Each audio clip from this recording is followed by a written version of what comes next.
everyone, and welcome to Empowering Homeschool Conversations. My name is Peggy Ployer, and I am the founder and CEO of SPED Homeschool, the organization that host this weekly broadcast, as well as the host of Empowering Homeschool Conversations. So we at SPED Homeschool empower families to home educate students with learning challenges. And I encourage you to check out our website at spedhomeschool.com and learn about the resources that we offer to support families, including some of the best resources on our website, which is our partners. And I'm super excited to have one of our partners with us today. Kathleen Clayton is with Right Start Math.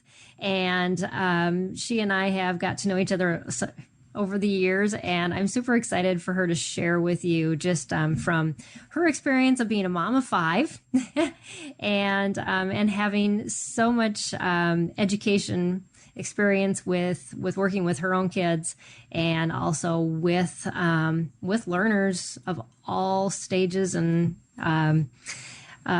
complexities of learning issues, or maybe even giftedness, especially around the mathematics table. So thanks for being with us today, Kathleen. Well, thank you so much for having me, Peggy. It's been wonderful. We've known each other for, probably 5-10 years maybe, that we've kind of bumped into each other and done things. So thank you for having me. This is very nice. Yes. I'm very excited for you to share. And this month we are focusing just on finding your inner teacher. And I think, like we talked about the last couple broadcasts, is we don't really know, especially if we are homeschooling or we have kids that learn different from us, like we're talking about today. Who am I as a teacher, and how do I teach this child? Because we don't even think about it. Unless you've gone to school to be a teacher and really thought through that process over a multiple year, maybe you not even figured that out if you were a teacher. You just try to kind of please everybody in your classroom. But figuring out who you are is such an integral part of how you present things. And so I'm excited for you to share, Kathleen, because I know you've had multiple children that have challenged you in many areas. Mm-hmm. Yes. And it seems like God never gives us the same child, the cookie cutter all the way down. And it just makes us change and twist and do crazy things to try to get through to each one uniquely. So I'm glad that you're here with your experience. And I'd love for you to start, just by telling us a little bit about you and your family, so my viewers can get to know you. Well, thank you. I am the oldest of 3, and my mother is actually a very interesting person, and she's not part of the reason. She is the reason why I am where I am today. She's actually an electrical engineer. She was one of the first women at the University of Wisconsin-Madison that took up engineering as a woman. Again, she's an electrical engineer, so she's one of those smart math people. She knows how math is applied. Mm-hmm. She's a Montessori teacher, so she knows how children are thinking and how they're taught. She actually started that when I was about 7 or 8, so she was going back to school, and I was kind of in charge of coming home from school, and she'd leave me a list of, what to cook for dinner and how to do it. And I took care of my sister and my brother, and she was going to school. Then she went back to school. So she taught Montessori for a while. She went back to school and got her master's in curriculum and instruction, taught grades 6, 7, and 8, and said in math, and said, these guys are idiots. Not because they're stupid, but you can't be doing higher level math if you don't have your basics. Right. So she went back to school again and got her PhD in mathematics education. The reason I bring that up is because that has influenced where I am today. Yes. So I saw this woman who was obviously a very important figure in my life, continually learning, continually bettering herself and growing. And then she passed that on to us. Yeah. And I have with my children, she helped me kind of create the framework as to how to teach my children. I was very fortunate that all of my kids, using the method that she taught me, and I get some credit there too, but I taught them all how to read before they were age 5. I have one of my kids, my youngest one, he made it by like a week before his 5th birthday. I could say, yes, you're reading. But it was fun to experience that with the kids. And I think that's one thing when you're looking at finding your inner teacher. It's so easy to forget that we are teachers just because we've given birth to these children or adopted these children and taught them how to speak, how to get dressed, you know, how to go potty in the potty chair. We've taught them their colors. We've been teaching. So when it comes down to how do I teach them to read, you've already been teaching them stuff. This is just one new thing to teach them. Right. And so I think people kind of forget that a lot. My brother was dyslexic. He's about 5 years younger than me. He was dyslexic. And so mom actually started to create math card games to help him learn his math facts. And those ideas that she did with him is what I did with my kids also. Yeah. So you just copied, you know, what worked. And I hope that my children copy with their children. I think I did a pretty good job with my kids. Yes. Well, that's awesome. And what a great, yes, I've met your mother. I actually met her before I met you. When I was speaking at a conference in South Dakota, and she happened to be there. And yes, she is a very impressive woman. And we just really hit it off because I have a background in physics and I was an engineer before I stayed home. And so we had a lot of things in common. Yes, definitely. Yes. Definitely.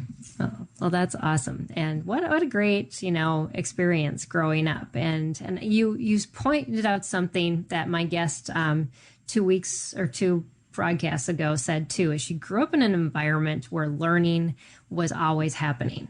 And I just really want to, you know, point that out because I think sometimes we don't think our kids are learning because we don't have books out, but learning is like when we're learning, when, you know, when we're trying something new, that's the environment we've created. And that's what cultivates that learning process.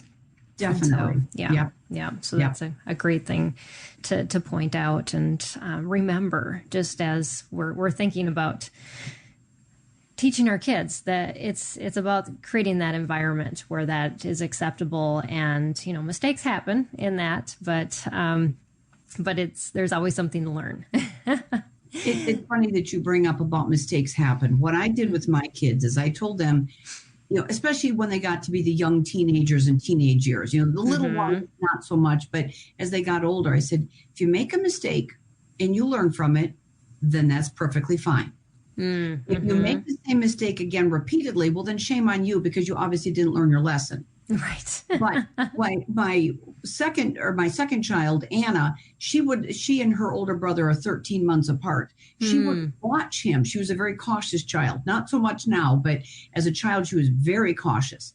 And she would watch what Jonathan would do. And she'd be like, yes. No, ooh, that looked like that hurt. I'm not doing that. Or she'd watch that one and she'd say, okay, that looked good. He didn't die. I'll go and do that one. Right. You know, so it was funny because I would tell the kids, you know, again, if you make a mistake, you know, something happens, you learn from it, good for you.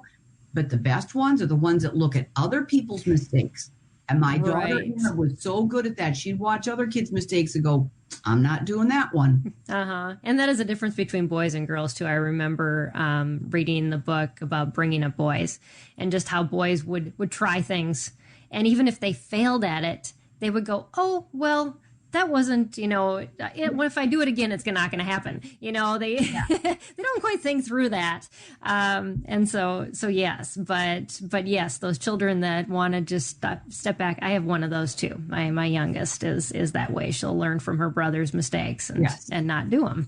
And how wise of her. Exactly. If we could all do that. And I think, to me, the big thing that is you're learning. You learn from your mistakes. So to me, there's nothing wrong with a mistake.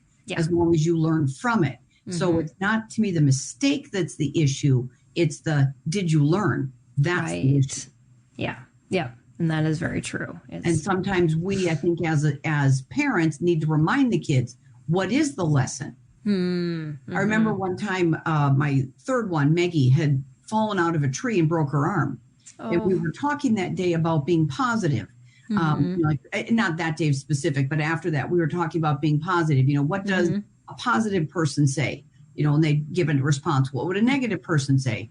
And I used Mickey falling out of a tree. And I said, well, what would a positive person say? And I was thinking that the answer would be something like, well, I get spoiled, or I don't have to do dishes, or I get this. And my son said, they would say, ouch.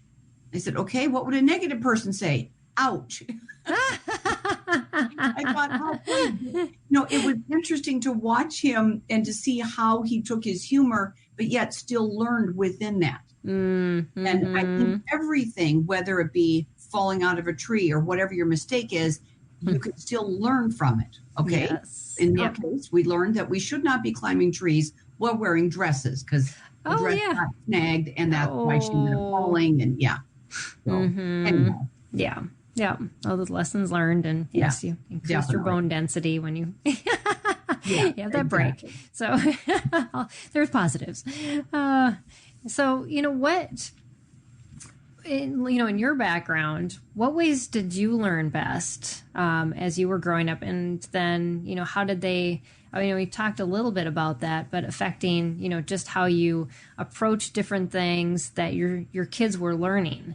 And did you find that, that was pretty easy for you, or did you kind of have a struggle with that? Well, I was taught in a very traditional setting. I went to mostly private schools, some public schools, but all the way through, even up through college, everything was very traditional. So when I had my children, I expected things to do the same. You just do this, you pop them in school, you do that. I didn't expect that it would be different. Like I said, I expected the same with my children, but my mom helped guide me to teaching the kids. With her Montessori background, she would say, well, do this and try that. And it was because of her that I started to teach the children how to read. Everything was very hands-on. Like, to teach the children how to read, we actually had those refrigerator magnets. And we would do things like, at that point, they knew all the sounds. We would read the Dr. Seuss ABC books. Remember big A or big, instead of saying big A, little a, what begins with A, you do the sound, big A, little a, what begins with A, Aunt Annie's alligator, a. I've read this about a zillion times. I realized my son, when he was the oldest, when he was 18 months, he loved the big little, what begins with 10 tired turtles on a tuttle tree. He loved that one. He loved the letter T. That was his favorite. And he was 18 months, and I was doing something. I was getting somebody out of the car, one of the other kids out of the car, and Jonathan got away from me a little bit, and he went up to a sign, pointed to the letter T, and said, t, t, t, t, because he saw the letter T. He was 18 months. Wow. But that's the kind of thing that if you're continuing to teach the children. Right. So you want things to be hands-on. So they learned to read by actually working on the refrigerator, working with the letters. So we had at, and then we'd rhyme it and say at, at. Can't think of another word, hat. So they would work with that, and it was just fun. So everything was very hands-on. And you incorporated that play that we've been talking about so much too lately. Oh. And it was real life. It wasn't a case of, okay, we're going to sit down and work now. It was let's do that. And as I'm doing dishes, can you find the, I can't think of a letter right now, but, a word that they would spell out. Yeah. And they would work with it. So again, everything was very hands-on. So that's kind of how I taught my children. Even though I didn't learn that way, I started to teach my children that way. We lived on a ranch. And so everything was very out there. I mean, the kids would go outside and play, and basically I'd yell for them to come in for dinner, and then they'd disappear again. And they were outside. Everything was hands-on. Yes. And so that made learning for them very easy. Again, everything was very active with it. Exactly. Yes. And they had that opportunity to explore and build those neural pathways as they were playing and creating things in that environment. So it gave them a lot of, but yeah, it does take a little bit of a shift. And if we don't have a mentor like, you had in your mother, it takes a lot of study, lots of listening to podcasts and reading blogs, trying, how do I do this? And Kathleen is just giving you instructions on how to do that. Because it can become very confusing because we grow up in this traditional education environment, which I did too. And I had never even heard the word phonics. I had no idea what I was teaching or how to teach.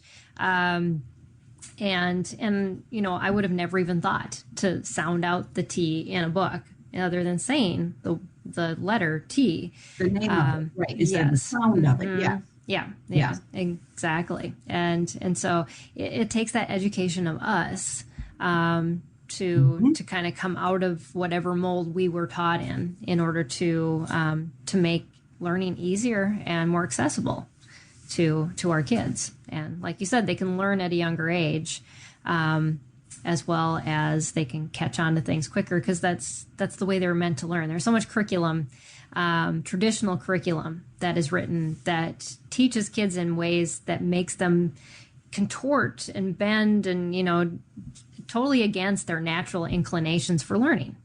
Exactly. And I think that's one thing that if you sit and listen to yourself, what the kids need. Yeah. And it's so easy to, they say, or this is what I did. But no, listen to yourself. God gave these children to you. Again, whether they're adopted or they're biological, they are your children. You know in your heart what they need. That doesn't mean that you know everything. It means that you still need to go listen to podcasts and read books and check out this. And maybe you don't agree with what your mother's saying, but she might have some ideas for you or your best friend. Listen to people, evaluate it, bring it in. And then again, what's best. Like I tell new mothers, if your child is sick. Your heart knows if your child is sick. If you're like, they're running a fever, but they're okay. Again, stop and check. Yes, they're okay. They're okay. Or, even if the child looks right. For example, I had my third one had some food allergies, and we did not know this until she was probably about 6 months. She was diagnosed. She gained, I think, like 3 pounds her first month of life. She should have gained a lot more than that. I mean, those of you that have babies, that they gain a lot more than 3 months or 3 pounds in 6 months.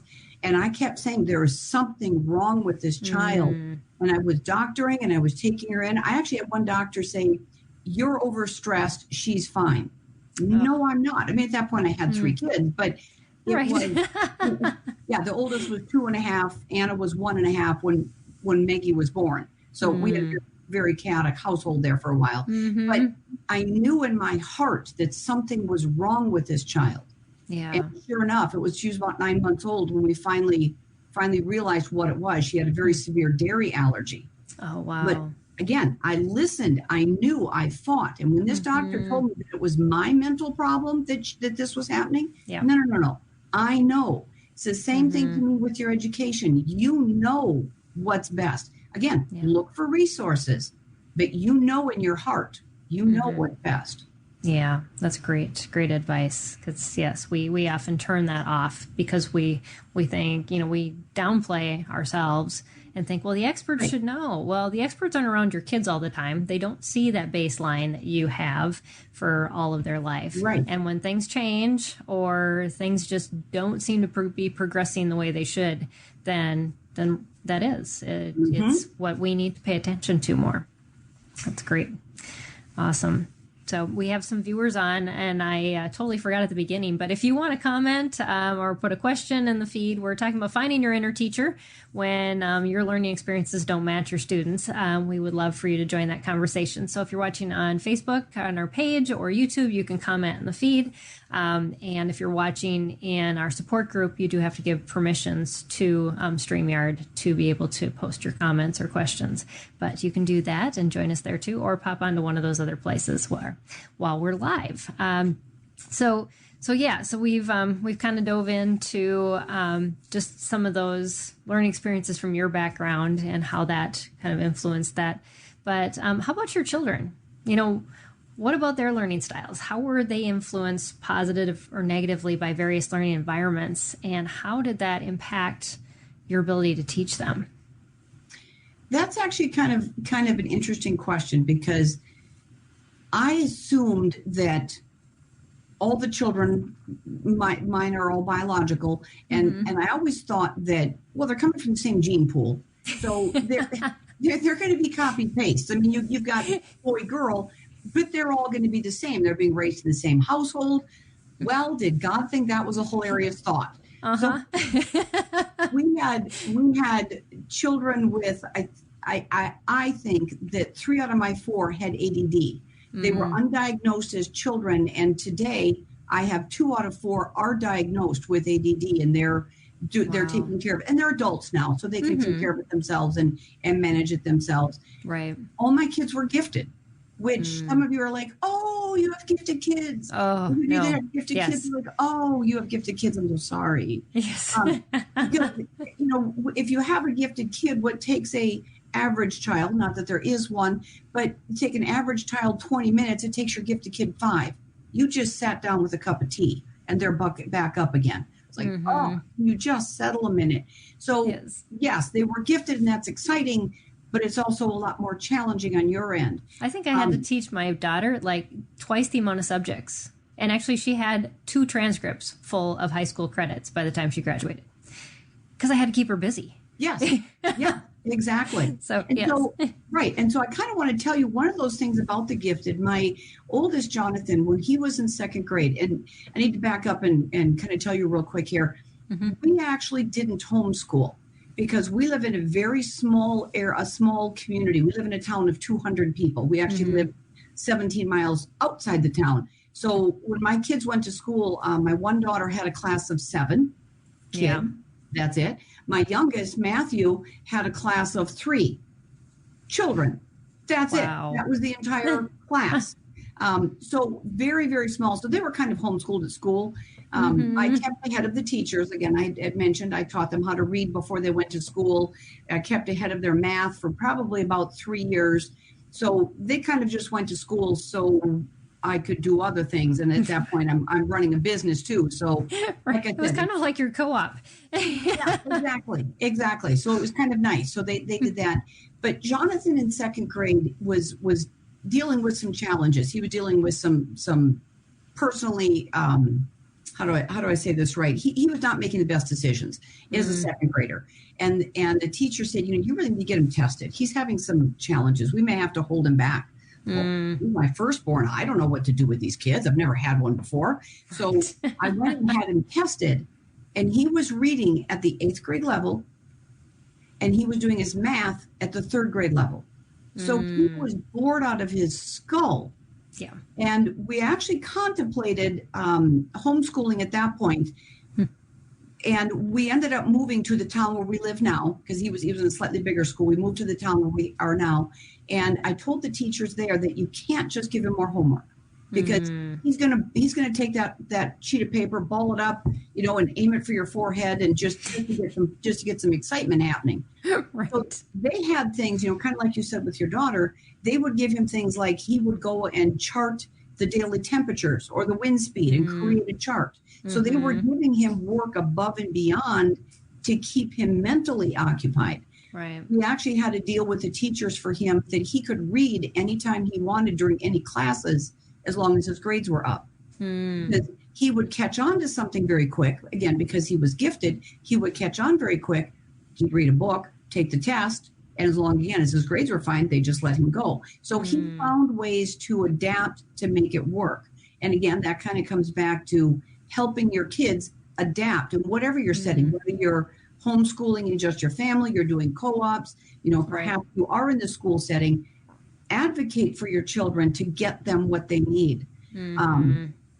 Another problem that we had, another challenge that we had is I have a daughter with, I have to stop and say the word right, anaphantasia. See, anaphantasia, which, are you familiar with that, Peggy? No, I'm not familiar with that What one. it is it affects about 1 out of every 50 people, and they have low or no visual memory. Wow. And I did not realize that my daughter had this until she was about 13, because I talk a lot about math and you need to visualize and the whole thing. And Anna said, she was about 13. She said, Mama, what do you mean by visualizing? I said, well, like, when you close your eyes and you can see Daddy's face. And she went, no. Well, he's not home anymore. Let's try something different here. We know you've been to your room on a somewhat regular basis. I said, can you close your eyes and see your room? And she said, no.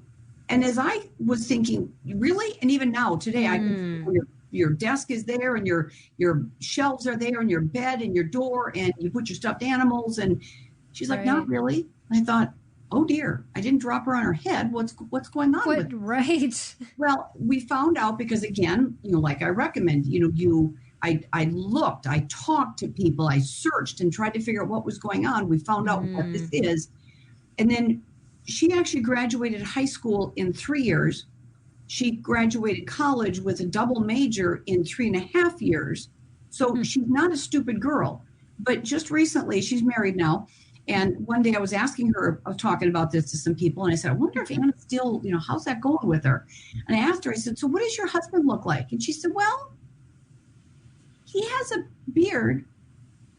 I said, seriously? You see him on a regular basis, honey. How do you not know that? He doesn't have a visual memory, or it's very low. And I said, what color eyes does he have? I mean, I happen to know they're brown because I have seen him also. He said, I'm not sure. So, and I bring this up because you have these challenges with your kids, and hopefully you don't have this one, but your kids have these challenges, and we've got to find a way to work around that. Right, so, exactly. Did any of my experience help with this? No. Do I have ADD? No. Do I have the anaphantasia? No. Did I say it right? Anaphantasia, yes.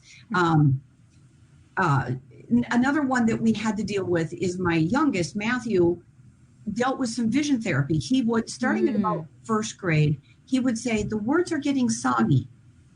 Oh, that's an interesting description. Soggy? And actually, the other day, I just was talking to him, and I said something about soggy. He's like, yeah, I know what I mean. Apparently, he meant it was blurry, which I thought was interesting. Okay. So I'm a good mom. I took him in, had his eyes checked. They said, oh, yeah, he's got great vision. This is good. And, next year, he says, well, my things are getting soggy. And at that point, then he started to read with one eye covered because it was blurry and things were switching around. And so he couldn't see. He needed vision therapy. So again, I had to learn something new to help my children navigate their world. So it's not my world that we're worried about. It's their world that I have to learn about to navigate. And one side thing I want to just encourage people who are dealing with some of these things, like with my son needing the vision therapy. Like I said, we live in a very rural area. Yeah. And we had to drive 3 hours one way for his weekly appointments. So we spent 6 hours in the car for a 1 hour appointment. Wow. And it was exhausting. And unfortunately, he was old enough and young enough with older siblings to have an attitude. Yeah. So we should have done it for about 2 years. We did it for a year. And looking back, and this is a case of I didn't follow my instinct. I said, okay, fine, I'm done. I'm done battling this kid. Again, he had some attitude. It was a lot of driving, a lot of money. We didn't have gas prices like we do now, but still. Yeah. I did not listen to my intuition, and we stopped. He was about 80% done. I mean, they didn't say, oh my gosh, this kid's going to be wrecked. But even today, he still has some kickback from that because we did not finish that therapy. I did not listen to my intuition. That was a mistake. And again, he's fine. He's living, he's making more money than one guy ought to have, and he's got a wonderful life, but he still does not read like the other kids do. And when he does, he has to put readers on. So my point to this is every kid is different. We have to learn as they learn. Right. To help them navigate. That's great advice. Go through things. Yes. Yeah. We learn so much as we work with our kids. And we do them a disservice when we don't. And so, So that's. I think we also have to learn to adapt. Another thing that my Matthew did, again, he was the youngest of the kids. He probably didn't really talk till he was about 4. He could. He just chose not to. Thank you. It was just, and people kept saying, the other kids are talking for him.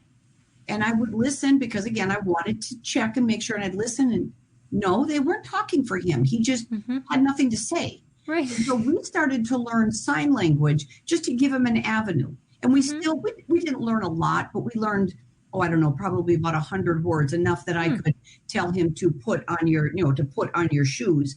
I would tell him certain things, and, we would communicate. And then he realized that, oh, communication, I totally get this. And then he burst out with paragraphs.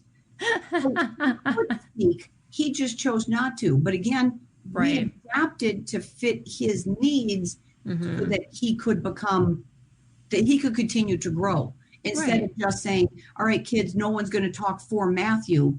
We found a way around it so we could find that key, unlock it, and then go forth. Yeah, and he had to see the purpose in it, like you said. Exactly. And once he realized that, I have a voice and I can command things or, do things, and it's like, this is useful. And that goes around a lot of things that kids do. If they don't see it as useful, they're not going to do it, or an advantage to them to do it. They'll just say, it's going fine without that. Why do I have to learn this? And I think one thing, just to kind of piggyback on that, sometimes there's things that aren't useful to learn, but they're just cool. Make sure when you have those things that you find that same joy. Like, I'm not really a fan of snakes, thank you. But to sit with the kids and watch how a snake will move.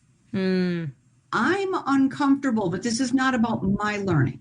This is about their learning. And so we need to, as the teachers of our children, to help them be the best that they can be, is sometimes we have to set aside our fears, our insecurities, our worries. Yes. And work with them so that we can help them be what they want to do. Thankfully the snake thing moved on fast, but they still learned and they worked with it. Yes. That's great. Another story about something I did is I traveled a lot. I still travel a lot. And I started taking my kids on trips with me. I take them one at a time just because there was a pile of them. It was easier to take one at a time. And they were probably starting about age 10 or 11. And what I did, because of course they could all read, is we would get to the airport and I would tell them, and these were, bigger trips, get to the airport and say, all right, you tell us where we're going. We're taking a flight to, Alaska, to Fairbanks, Alaska. Find it on the board. Where's the gate? How do I get to the gate? Which direction? And all those things, so that if they ever get in a position where they're 18 years old and want to go somewhere, they know how to get to the airport. Because would it be easier for me to say, okay, honey, go this way, come on, over here, this way, direct their traffic, and they don't have to think. But instead I made them think.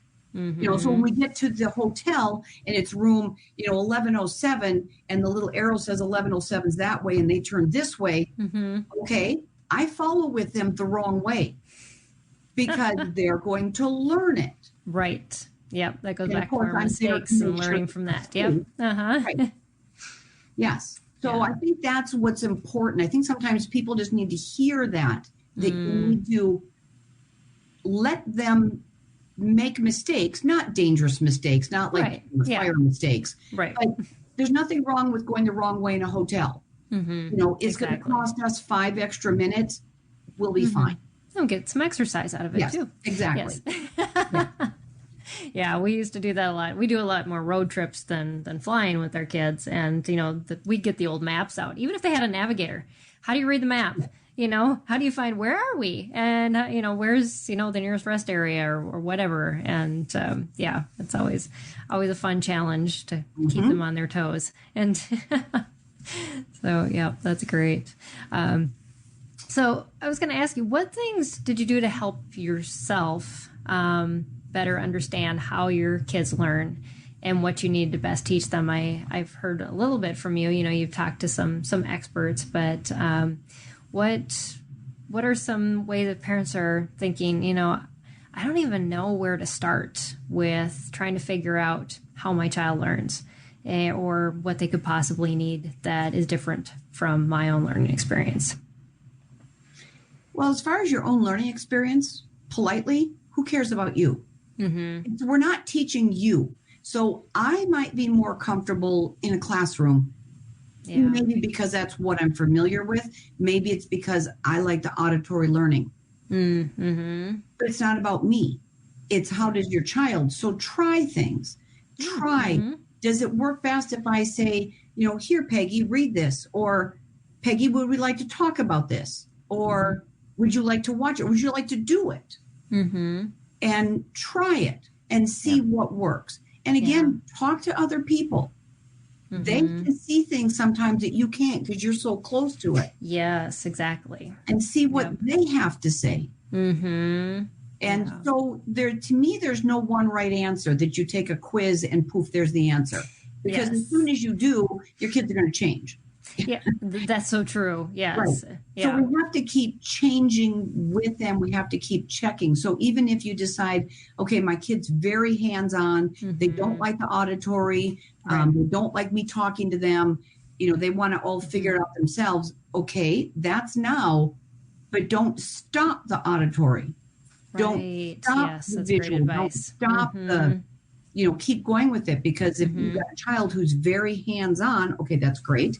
Mm-hmm. But they still need to learn how to follow directions. Yes. And it may not be their, verbal. It may not be their area that they're the strongest. Mm-hmm. But sometimes life is verbal. When I listen to in the airport and they say, they make announcements, I need to be able to hear it, translate it, understand, and act on it.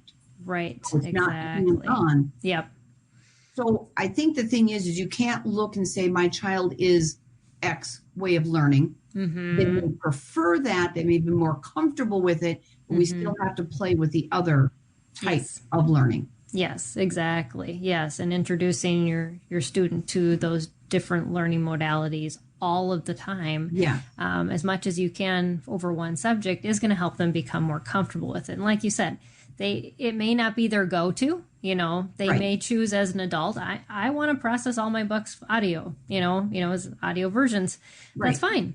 But and even cases like my son, Matthew, that has the vision challenges, he listens to podcasts and he does a lot of that, but he still reads. Yes, exactly. That skill you have to. Yeah. Right.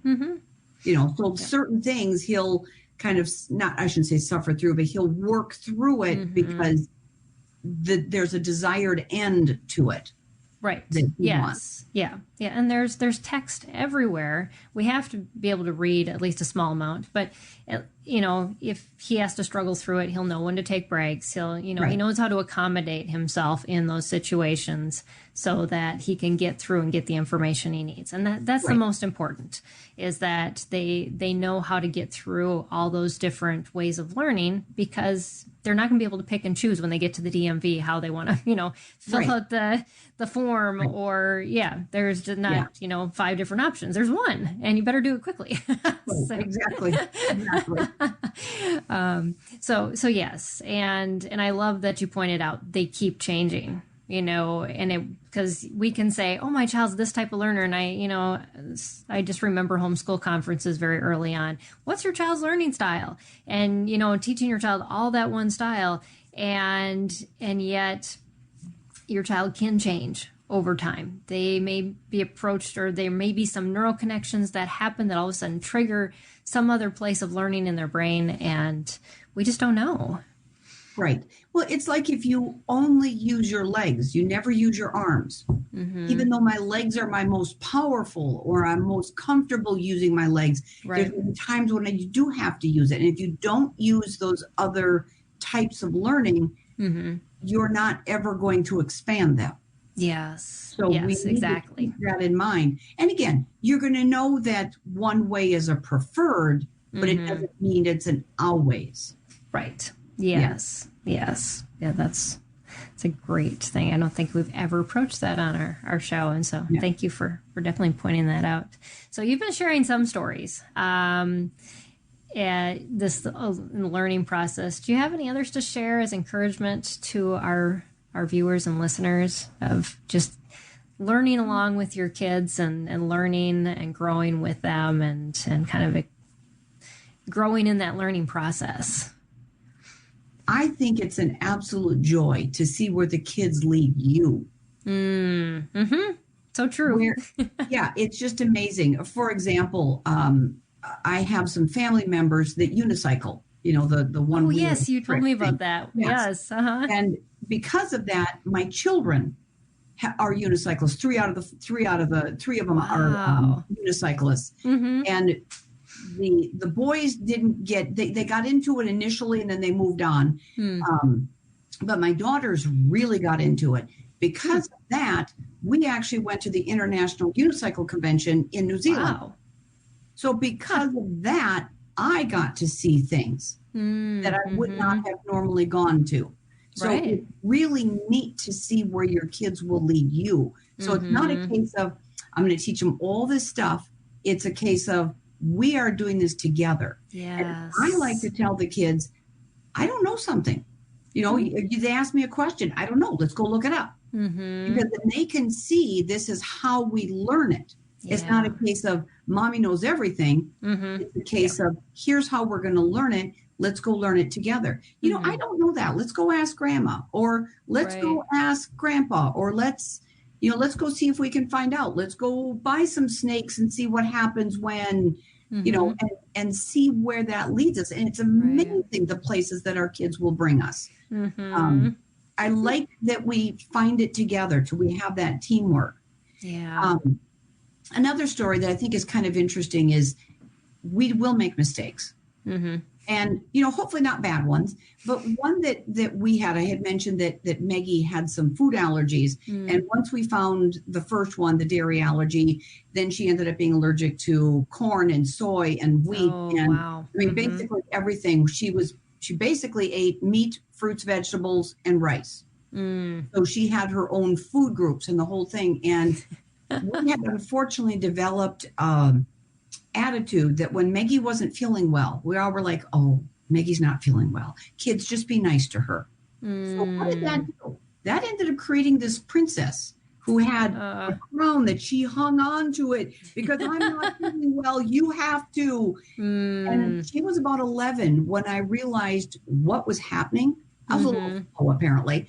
And you think I would have figured it out sooner, but I didn't. Oh, no, because it's all going on in your home. You have two other things going on, too. Fast and, Once I realized that we were in the process of creating a monster, we stopped. And what I said is whenever Maggie would, at that point, she was starting to eat some of the foods, and then, of course, she'd have reactions. And they weren't like life-threatening. She was just more attitude.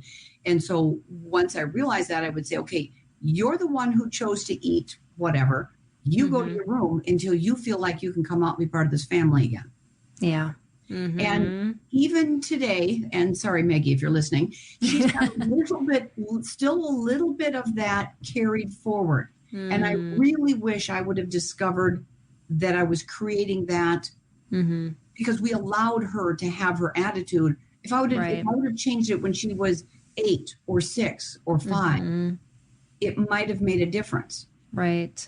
So the point of that is we do make mistakes, but then you don't go, well, she's 11. She's a princess. We're just going to let her go. You change it when you know you've made a mistake. And whatever, whether it be what curriculum I chose or we're using this therapist and it's really not working, but I've got a lot of money into them. Move on. Find the best. Be the advocate for your child, even if you have to advocate against yourself. That's instead of me going, it's just so much easier to let her have an attitude. No, honey, you chose to eat whatever. You need to go to your room until you feel like you can come out and be an appropriate member of this family. And so fight for them. Fight for you, even if sometimes you have to fight against yourself. Oh, that's so much work. You want me to do what? Well, we have to do it. It's our responsibility. God gave us these children so that we help them be the best that they can be. Yeah. So stop and look at your results. Do you need to make a change with what you're doing in whatever it is? The way you're relating to your spouse, the way you're relating to your friends, the way that you're relating to your children, the curriculum that you're using, the sharp words that you do or don't say. You need to say sharper words. There's look at what you're doing and evaluate, and then have the courage and the strength to make the difference. So you can fight for your kids, for them to be the best that they can be. One thing that my parents taught me, because I work with them, the Bright Start Math is my mother's company, and my mother and father developed a company together, and I came in, and we separate the difference between my parents and my coworkers. And there's sometimes, and I kind of talk about this with my kids, there's sometimes that I don't like my coworker, but I love my parents. Right. And I think the same thing is okay to say sometimes with your kids. I don't really like you, but of course I love you, but I don't like your behavior, or I don't like this. And I think it's okay for the kids to say, Mom, I really don't like you right now. Well, I'm sorry. I love you, and you're going to do it this way because it is for your best interest. Instead of going, well, I just want to be their friends. No, your job is to be the parent and then be the friend. But when they're adults, and again, I learned this from my parents, when they're adults, then you can be equals. Right now, you're not their equal. You are their parent, and you need to do the best you can for them. And again, advocate for them, fight for them, whatever it takes. Do that for them. Yes. Such wonderful advice. We don't hear that enough in our society. That yes, we can turn around our own things and repent. I've done that with my kids and said, just please forgive me. I had no idea. I made a mistake. I'm sorry, or I'm not feeling well, and I said something I should not have. To me, there is nothing wrong. I think there's actually more power to apologize to your child, not for trite things, but when I have not behaved well. I'm sorry. I spoke to you in a manner I should not have. I apologize.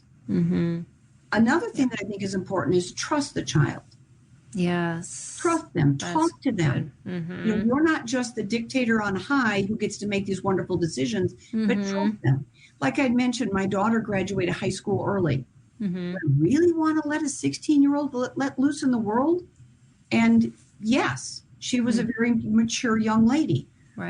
She chose to graduate college early because she did the work. But high school, I could have held her back. And I've got some friends right now that have decided to hold their very mature, very responsible child back in high school so that they finished it in 4 years, traditionally, rather than allowing them to graduate early and start their life and their life's mission that they want to do.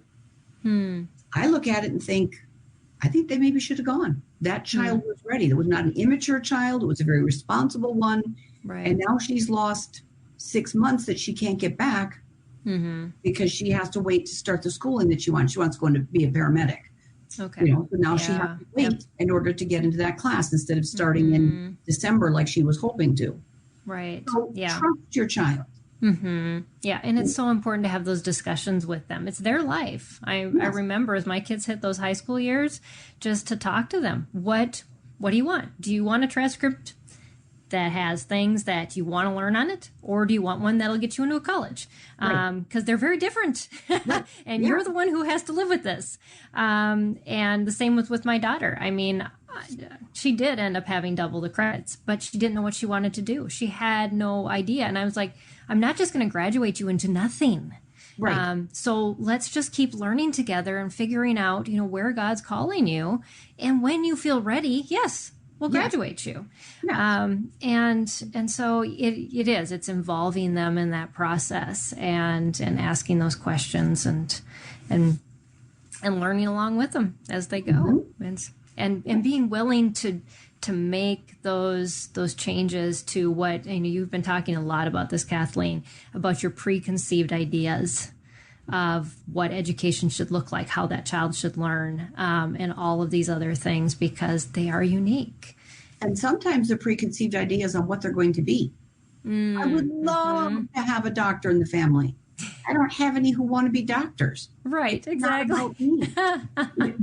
And I think that's so hard. Or sometimes families will say, well, we're a farming ranching family and I need the boys to take over. The boys don't want to.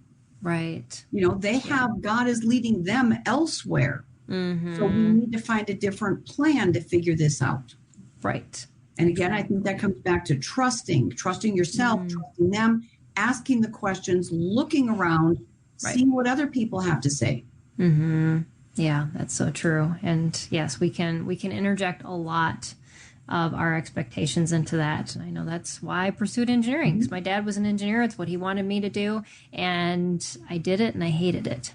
And so, yeah, but I learned a lot through it too. Yeah. That's actually funny you bring that up, Peggy, because I wanted to be a teacher. And then I saw, because like I said, I had gone to some private schools. I saw what my classmates did to some of the student teachers. And I thought, I will never be a student teacher. I will never put myself in a position like that. And now here I am today teaching people, which I find it funny that God's like, really, you're going to be a teacher. But I want kind of one of those things where, and I also, as a child or young adult, never asked questions. And so I made a point of making sure that I asked the questions of my kids, or even if they didn't give me an answer, asked of themselves.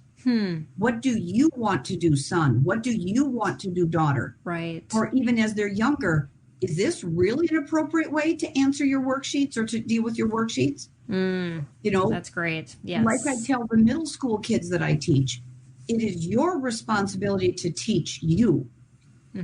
We can see what the results are, but you're the only one who can tell me if you understand it. Yeah. And you provide the context. Yes. And it's your responsibility to understand it. I will do everything as your teacher. I will do everything I can to help you. But it is your responsibility to say, I still don't get it.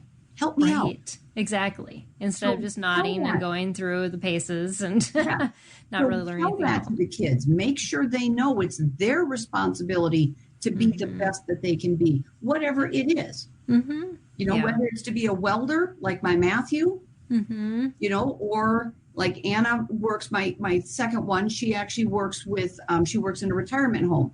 And she just loves on everybody. She's just everybody's best friend. And that's her job. Yeah. Maggie works in a warehouse and she does shipping stuff and she does it really, really good. So what do they want to do? How do they want to get there? How can I support them? Right. Exactly. And it's not about me. My job is to support them and help them grow. Yeah.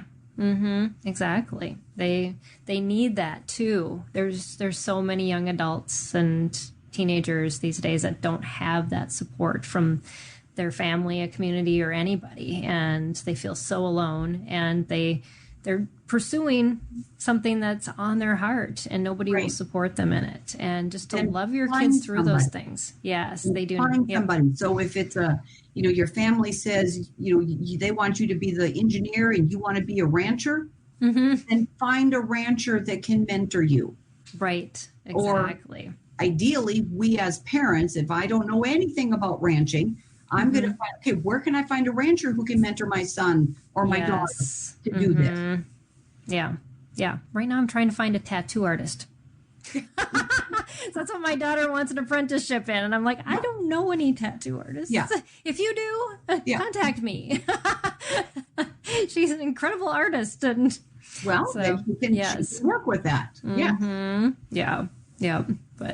But yeah, it's going out and just being helpful to them in that pursuit, because eventually, they take over that, but they need the confidence to be able to move forward. And, in all the things that you've done, Kathleen, you've instilled that confidence in your kids by giving them that learning environment, teaching them how to teach themselves, and just allowing them to make those mistakes as they learn and grow, and then teaching them who they are as you discovered that, and then giving them that's a gift. The support to who they are and what they want to be and what their calling is. Exactly. Yeah. So very important.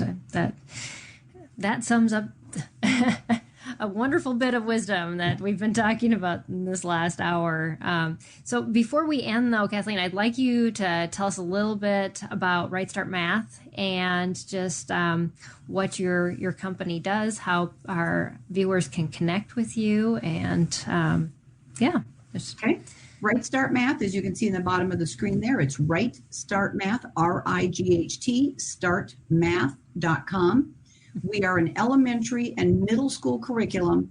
We use an abacus to give the children a visual idea of their math, and then they play card games to practice what they've learned. So it's a different approach, and it's an extraordinarily effective approach. The kids coming out of our program are scoring twice as high as standard programs. We hear that all the time. It is a research-based program, and it's wonderful because it teaches the kids, with the Montessori principles that Dr. Cotter, was educated in. It teaches the children with the way that they think. Yeah. We have parents all the time saying, the things that I'm learning as I'm teaching this to my children, I wish I would have learned this way. No, I know. Yeah. And that's the joy of the Right Start Math program. So like I said, we're an elementary and middle school math program. Again, it's rightstartmath.com. We do have a full curriculum. We also have a new tutoring series. Yes, and I got to review that. Yes, you did. That was great. And that's kind of neat. We've got the number sense, which is addition, subtraction, up to 4 digits. We actually do it in 50 lessons. We assume that these children are at least 2 years, 3 years older than they're 2 to 3 years behind where they should be. I'll say it that way. Right. Maybe more. I actually have a 19-year-old girl who's going through the number sense book, but there's no worksheets. It's just games. So it's a very different approach. We just finished our multiplication and division book. I think it's like about a week and a half old now. Multiplication division is out. We've got a Right Start Tutoring fractions book. We have clocks and money. We've got card games that if you're committed to another program, we can use these card games to pull in some of that fun and that application for what the children are learning. So again, it's Right Start Math, RIGHT, startmath.com. Yes, and I'll have the link in the podcast as well as on the YouTube channel for you to be able to just click on that too. So that is, and you can also watch my unboxing and review of those tutoring programs on the SPED Homeschool YouTube channel, and so you can kind of see what's in there. It's very impressive. And there aren't many programs out there that have those types of in-between fill in the gap, I would say, type of programs where a lot of times you just have to go back over, years of curriculum to figure out where the gaps are. Right. Where they're very specific in targeting those specific areas that those are made for. So it's kudos to you guys for doing that, because it's a much needed product. Yep, and thank you so much for having me here today. This absolutely. Been a joy. Thank you, Peggy. Yeah, well, it has been a joy discussing with you too. You had so much to share and so much good wisdom for our viewers and listeners, and so I appreciate you being on, Kathleen. And can't wait till we get back together in person. Yeah. Thank you too, viewers. I see a lot of you have been on. You've been quiet today, which is completely fine. We understand. Usually it's your lunch hour and you're just kind of popping on while you're catching lunch with your kids. So, but yeah, feel free to put any comments or questions in the feed after the video too, and we can pass those on to Kathleen, or we can answer them for you. We'd be happy to do that as well. So just know that we are here as a resource for you, even before and after our live broadcast. So and next week we're going to continue on with this conversation of finding your inner teacher, and our topic is going to be when your student doesn't respond to typical teaching methods. And I'm going to have a previous guest on who is a therapy expert, and she has kids whose issues started coming out and realized that typical methods were not going to work, and just what she did to find that inner teacher to change up her strategies to meet those needs. And I know a lot of you are going to relate to that, as you will relate to what Kathleen had to say today too. So So make sure you join us. That'll be next Tuesday, the last Tuesday of July, and 12:30 to 1:30 Central is when we'll be on again. So thanks again for joining us. Thanks, Kathleen, for all the work that you do and for partnering with us at SPED Homeschool. And just so you all know that this broadcast was sponsored by viewers like you. To make a tax-deductible donation to SPED Homeschool, you can visit us at spedhomeschool.com and click donate. So thanks, everybody. Have a great week. And we'll see you right here, same time, same place next week. God bless. Bye, everybody. Bye-bye.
Quick question. Would you consider yourself a founder, innovator, or trailblazer on mission to grow, show, and share your faith through creative pursuits like speaking, writing, or testifying? Perhaps even as an entrepreneur. If the answer is at all yes, I'd love to invite you to my Audible gym, the Fit and Faith podcast. I'm Tamara Andress. I'll be your trainer. Don't worry, this isn't a sweaty fitness podcast. This is where you will be mentally, emotionally, financially, and spiritually flexing as we endure, shape, and sharpen our skills to be messengers for the kingdom. Let's get fit in faith.